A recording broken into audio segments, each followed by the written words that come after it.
A very good evening, Zimbabwe. You are listening to Studio 7 from the Voice of America in Washington on Wednesday, February 1st, 2023.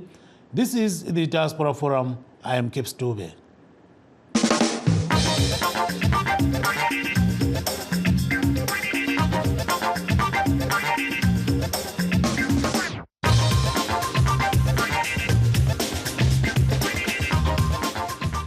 Tonight, we are talking about Zimbabwe's proposed electoral reforms at a time some Zimbabweans attended a virtual parliamentary discussion yesterday on proposed electoral amendments.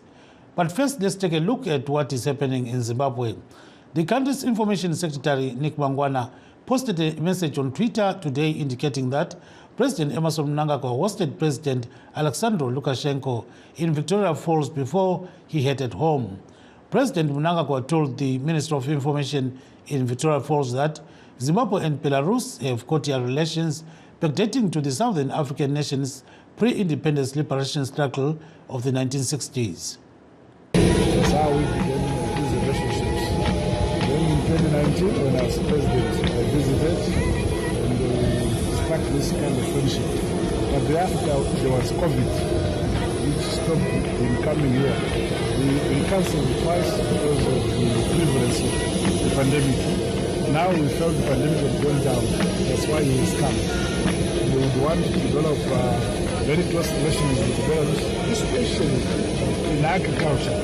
They are very advanced, they are highly mechanized in their agriculture. And I think we can get a lot of expertise, both in terms of equipment and in terms of agronomy from Belarus. Then the second issue is that they are also very advanced in engineering. When it was USSR, the USSR engineering state was Belarus. So when it broke, all that equipment, machinery and the factories remained in Belarus. So again, they're very advanced in that area. We need to cooperate also in that area. Lukashenko also told journalists that he will assist Zimbabwe in revamping its agricultural sector. Около 80 зерноуборочных комбайнов, которые помогли вам обеспечить продовольственную безопасность страны. Но это только начало. Мы дали старт третьей фазе этой программы на сумму свыше 66 миллионов долларов. Она предполагает более 3700 единиц тракторной техники, 60 комбайнов для местных аграриев в течение ближайших 1,5 лет. As part of the Zimbabwe Farm Mechanization Program launched in 2020, we have supplied more than 1,800 tractors and 76 harvesters, and thus helped maintain food security in Zimbabwe. However, this is only the beginning. Today, we have also launched the third phase of this program, worth over $66 million, under which more than 3,700 units of tractor equipment and 60 combines will be supplied to local farmers within several years. Lukashenko's visit has been praised by the ZANU-PF government and widely criticized by the opposition and some non-governmental organizations, saying his visit won't help in reviving Zimbabwe's stagnant economy. Lukashenko and Mnangagwa signed several bilateral agreements yesterday. Amid pomp and fanfare, the two leaders launched Zimbabwe's second phase of the farm mechanization program, in which Belarus provided 1,300 tractors, 14 combine harvesters, and disc harrows. There was no immediate indication on the beneficiaries of these implements. Namhla sihlolisisa imizamo kahulumende yokuqula ezinye iziqa zomthetho weZimbabwe Electoral Act. Kulabanye abantu eZimbabwe abangene umhlangano enkundleni yokuxhumana abakhulume ngodaba lolu izolo. Kodwa umhlangano lo uphele kubi ngoba kulabanye abaphosele inhlamba emphakathini. Kolunye njalo udaba umongameli Emmerson Mnangagwa lomkhokheli wakwele Belarus umnumzana Alexander Lukashenko bethekelele eVictoria Falls namhla lapha babone khona izilwane kanye lengwe. uLukashenko usebuyele ekhaya njalo uthembise ukuba uzancedisa eleZimbabwe ukuthi lithuthukise ezokulima lokunye. Khonapha ke sikhuluma nje usemoyeni ubuyela eBelarus. And Zimbabwe plans to build Zim Cyber City, a modern capital expected to cost up to $60 billion in raised funds and include new government buildings and a presidential palace. Critics are blasting the plan as wasteful when more than half the population lives in poverty and the government has let the current capital, Harare, fall apart. Columbus Mavunga has more from Mount Hampton in Zimbabwe. The Zimbabwe government says the community of Mount Hamden, a 30-minute drive from Harare, will be the site of Zim Cyber City, which will replace Harare as the capital and relieve some of its congestion. Some of the construction is expected to be completed by year's end. Obviously, we are building the cyber city because there's a market for it. There are Zimbabweans who can actually afford it. And we want our Zimbabweans, even those in diaspora, this is time to come back home. They can't continue to see the high-rise buildings in abroad and not in Zimbabwe. Some Zimbabweans in this farming area can't wait for the project to begin. When construction starts, we will be employed for some jobs. Others have already started building nearby, hoping to cash in by providing accommodation for the $60 billion project that UAE-based firm Malk International is helping develop. But some Zimbabweans want President Emmerson Mnangagwa to first address the country's economic problems and dilapidated power and water infrastructure. And that's not all that needs fixing, says James Nehoa, who opposes the project. It's not very wise to start by investing in Goa City when roads have not been developed yet, because you find it, because of the current conditions of the roads, potholes and all that, it's causing accidents, damages to cars, etc. Stephen Chan, a world politics professor at the School of Oriental and African Studies in the University of London, is also against building Zim Cyber City in Mount Hampden. This is for the Zimbabwean elite in Mount Hampden, so that the poor people won't get in their way. They can live by themselves and imagine that they're in a separate world. I think this speaks to a big division in society, which is simply not healthy for the future of Zimbabwe. That advice might be falling on deaf ears as President Emmerson Mnangagwa's government seemed determined to build, saying it will help the economy and ease congestion in Harare. Plus, thanks to Chinese investment, a 6-story, $140 million parliament building has already been built on the Cyber City side as a gift to Zimbabwe. Columbus Mavunga for VOA News, Mount Hampden, Zimbabwe. Now, let's get back to the topic of the day. Zimbabweans yesterday exchanged harsh words on a social media platform where they were discussing proposed electoral reforms. The meeting, convened by Parliament, ended up turning into a pornographic platform with some people posting material of a sexual nature.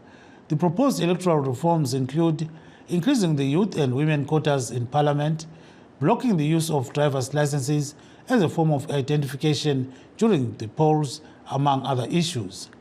Now, let's take a brief break.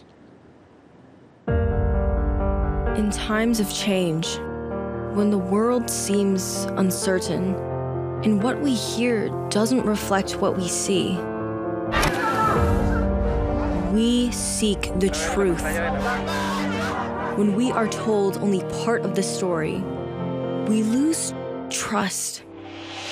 In moments of crisis, our dreams, hopes, and wishes for a better tomorrow depend on a free press. At Voice of America, we bring you the stories that people take risks to see. We connect the world and unite it with truth. At Voice of America, we show you the whole picture.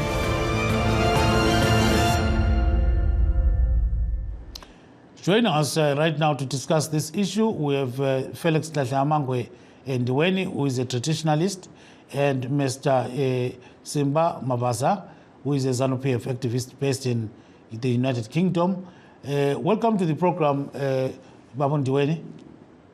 Welcome, Baba Tube. Thank you very much indeed for the invitation. Thank you so much. So we understand you actually attended yesterday a virtual parliamentary meeting in which, the proposed amendments to the electoral law were actually discussed. Tell us a bit about this, just briefly, and we're told it ended up being a pornographic session. Yes, Baba Tube, I attended it. I was given an invitation by a number of parliamentarians there in Parliament in Zimbabwe who asked me to attend, and so I duly attended and listened in, purely because, like all Zimbabweans, I'm interested in the electoral process that we have in Zimbabwe. So I have a vested interest on that. But obviously I wish to have an input in what possibilities could be done with respect to our electoral system that's coming in. And so Parliament presented the case to say this is the issue they're discussing today, and those amendments that they're discussing today to see how they could modify the electoral process. For my side, really, it was an opportunity missed because this bill has been ill-conceived. It should have been structured in a different way. Its foundation should have been to level the political field amongst all the political parties, and to also to bring transparency and accountability to our electoral process. Therefore, on those two counts, it fails dismally. And so people were interjection coming in with different views. A very strong view was brought in from the diaspora, the community in the diaspora wanting to vote. When we look at those who were attending that meeting, 60 to 70% were from the diaspora. So you could see the enthusiasm coming through, that really this is something that they want, and they say that it is their birthright. We discussed it at length, and different views were brought in, but obviously many people were looking at the small detail that this bill is bringing in. But for us, really it is not about the small detail. For us, it is about the principle of an election per se. So we're looking at a bigger picture. We're not delving into that small detail. The small detail will come after the major issues have been answered. And for me, the one big elephant in the room is the diaspora vote. And people became emotional during the discussion, reminding the floor that the current President Emerson Mnangagwa had promised to the diaspora in London in 2018 that in 2023 they would be casting a vote in that plebiscite. Yes, we understand you. We understand you, Dwayne. So what then happened? We were told that some people threw in some pornographic material and it was chaotic. Yes, I was surprised, Baba Tube, to find that this is something that has been put together by the government, the state. Normally, you would say there's security there, there's confidentiality there. There wasn't. There were people putting in pornographic images on the Zoom.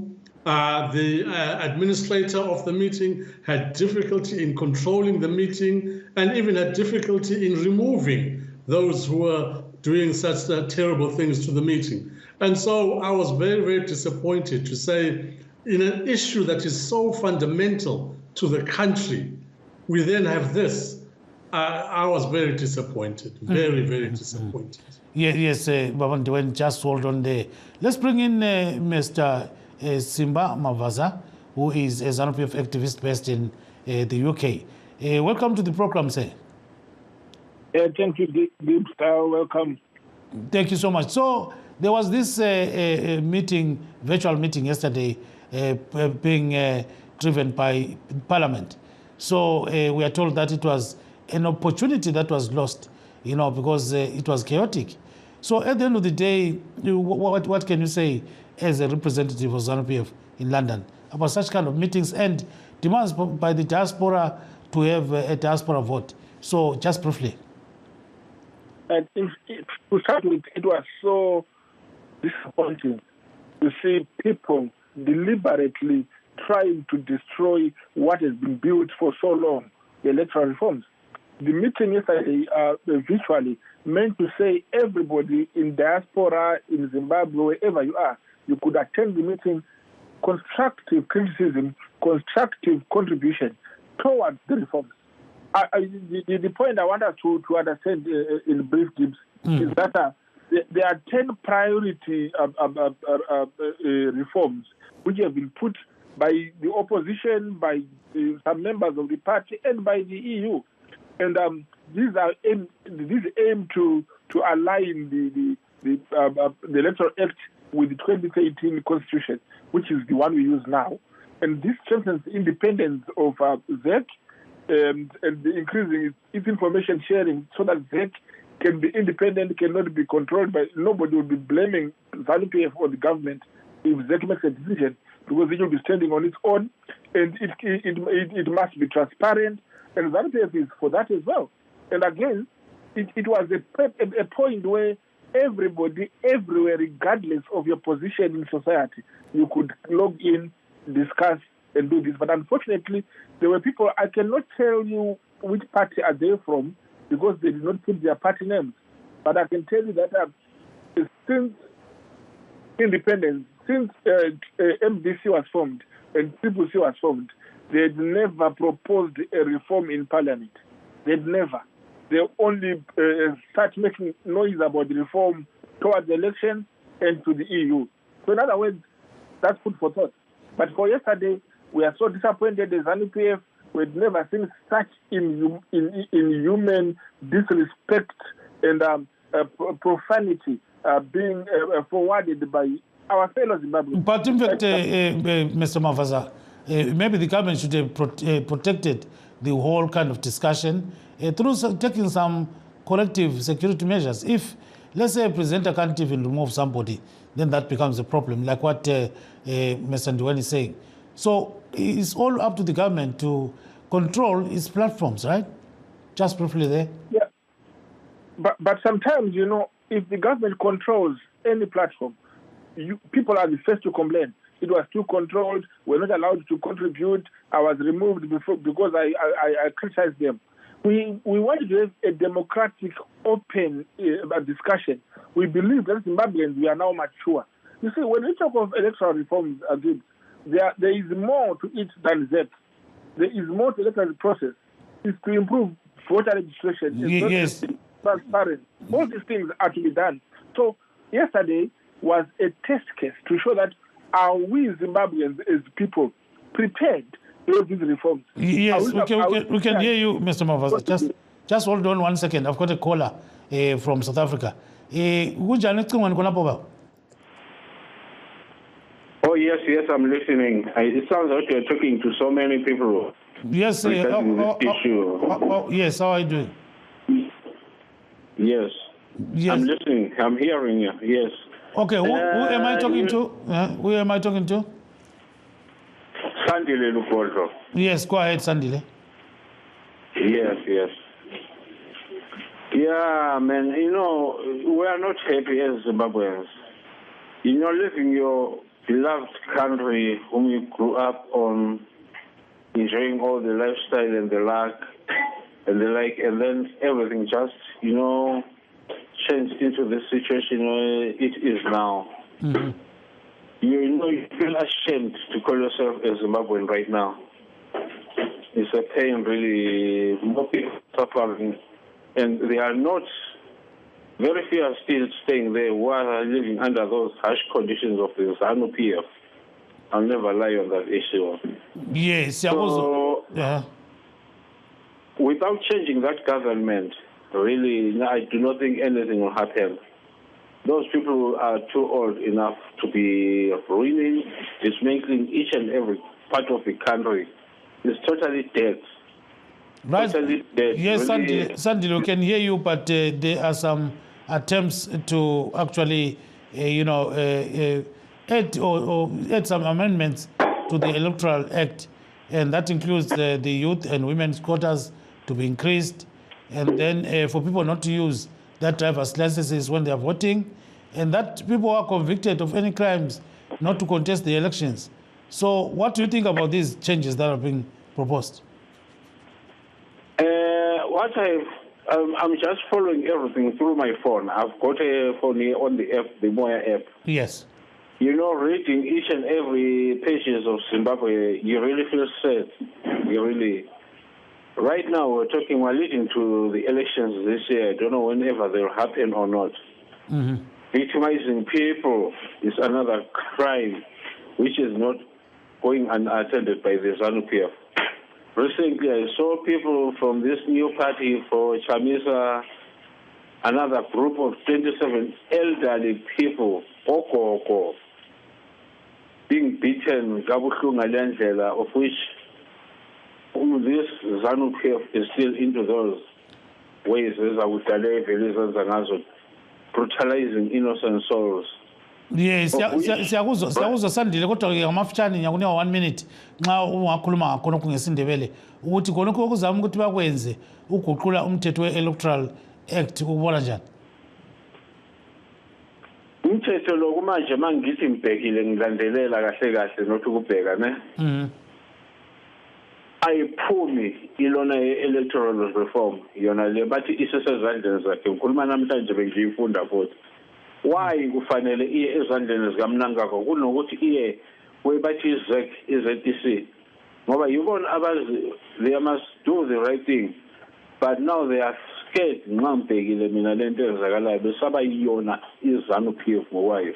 Labana abantu abaseza imphakathi baseza iZANU. Still all the way amapolisa asebenza ngakhona, they are not under ama-citizens, they are working to protect iZANU-PF. So nothing will ever happen. Siyakuzwa Sandile ungadela kusasa uzangena futhi kule uhlelo ubuye ngolesihlanu ubuye sibili sixoxeni. Siyabonga kakhulu baba. Yes, le ngikhola lapha ke ecingweni. Khola kunjani khona ngapha lapha khona? Siyaphila njani? Siyaphila kakhulu. Ukuthi gaga nje ngamafutshane sikunika umzuzu khona lapho ngena khona lapha kungqoqo wethu. Yebo, mina ngokubona kwami kusesenzima elizweni lakithi ngoba ugovernment wethu akanalo iqiniso kubahlali baseZimbabwe njengabahlali baseZimbabwe into esikhala ngayo kakhulu. So manje kumele uhulumende yenzeni njengoba sithi bazama ukuthi baguqule umthetho we-Electoral Act bakube labamama abanengi labatsha abanengi njalo lingasebenzisa ama-driver's license uma livota njalo umuntu engatholakala lecala ukuthi engacontesta ama-elections ukubona njani khonokho-ke ngamafutshane? Khona ngokubona kwami ngaleyo ndlela uright ugovernment mayethi yena umuntu engavoti ngelicense ngoba bakhona abantu abaningi abaqashileyo benamacala entweni ezinjalo. So ngibona lapho ugovernment uright kakhulu mayesenza umthetho onjalo ngoba umthetho siyawudinga, umthetho oqhakathekile oqoqa isizwe. Hayi siyabonga ukuthi igama mbani mfowethu? Okay, siyabonga kakhulu nibe kahle. Yeah, siyabonga kakhulu ke. Let's go back to Mr. Nhlanhla Mangwe Ndiweni. So Babu Ndiweni, you know, you are hearing people talking here about you know, some of the issues that are affecting them, you know, in life and so forth, and they are saying it's all about ZANU-PF. It has done all this, including the reforms. Some are saying, okay, one guy was saying, well, the government could be right about driver's licenses and so forth. So how about other issues here? Baba Dube ngesilungu mesindebele. Yeah, ngesilungu. Pokuthi kaka nje ngamafutshane baba. Very quickly Baba Dube, the issues that were brought in by this consultation are all minor. These are second division issues. They are not the heart of the matter. Here we are playing games with the population of Zimbabwe. We are running around playing games. The big reforms, which have been said for over 30 years now, are very quickly diaspora vote. Number 2, political funding, so that all political parties reveal how they get their funds and spend their funds. Number 3, access to the media and the state media, equal access to everybody in the whole place. Number 4, they must address e-violence Violence must stop. If a party is engaging in violence, it must be banned and disbanded from that constituency. Number 5, Zimbabwe Republic Police, Zimbabwe Defense Forces, Zimbabwe National Army must have no part at all in the electoral process. They must be confined to barracks. Number 6, ZEC must be reformed and overhauled. And for this election, ZEC must seek the assistance of the African Union to hold these elections, the assistance of the SADC region to hold these elections, so that there's transparency. Because when you don't have confidence in ZEC, the whole system crumbles right through and through. So, Baba Dube, there are many fundamental things this electoral amendment bill should be touching, but they run a mile away from it. They're afraid to deal with the real issues that could transform this country. All that we've been talking about now, driving license, youth, women, they are minor issues. They come after you have put your house in order. Thank you so much, Baba Ndweni. Mr. Mavaza, so you are hearing here Mr. Ndweni saying a lot about what is supposed to be done. So briefly, before we sign off, what are your views on those? ZANU-PF has always encouraged all parties in consultation with civil societies to engage in good faith deliberations to amend the electoral legislation well in advance of 2023.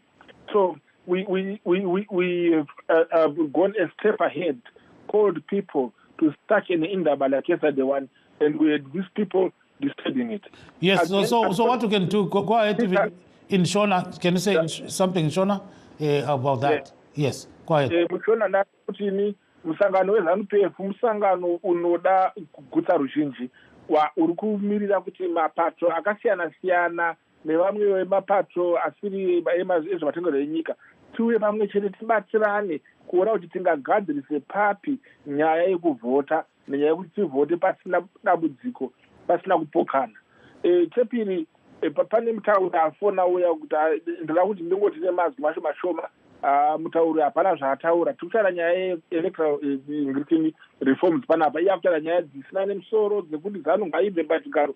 Inobva sei kana musinaende kunovhota? Ngatigadzirisei nyaya dzekuvhota, pekuvhotera, dzekuvhotera, tigovhota, mugonyatsokundwa pachena, muone kuti haasi mareforms ari kuwirisa ZANU-PF, asi vanhu vanoda musangano wavo. Saka reforms, yes, we want them to be done kuitira kuti vari kuchema chema vanyarari, asi still you must know that we are winning these elections because of our people. They love ZANU-PF. In 2023, we will win again, with or without reforms. We are going to win the election. Thank you very much, Mr. Mavaza. Let's see what people are saying on different platforms. We've got Talobutle Ngobe who says, yeah, siyalizwa kakhulu nxa likhuluma ngodaba lolu, siyakwazi konke okuhluphayo kwele Zimbabwe. Lokho kwama electoral reforms kudlala ngesikhathi. Ngakho ke kumele benze khonokho okukhulunywa ngubaba Ndweni. Kuzobuya njalo omunye uthi ngumandla Siwela. So Mandla Siwela says, all what you guys are talking about is important, but let's reform the Electoral Act in a better way than talking about some of these trivial issues. Then kuzobuya ke uthi ZANU-PF uthi ngusimanje ukhuluma kwakhe lapho uthi hayi siyalizwa khonokho kodwa ke iZANU izakunqoba loba liyathanda kumba lithandi umpofu la utsho njalo. So ke hayi sesifike emaphethelweni wohlelo lwethu lamhlanje. We've come to the end of our show today. Wish to thank our guests, Mr. Felix Ndweni, who is a traditionalist, and Mr. Masimba Mavaza, a ZANU-PF member based in the United Kingdom. And signing off is Gibbs Dube in Washington, D.C. Good night, Zimbabwe.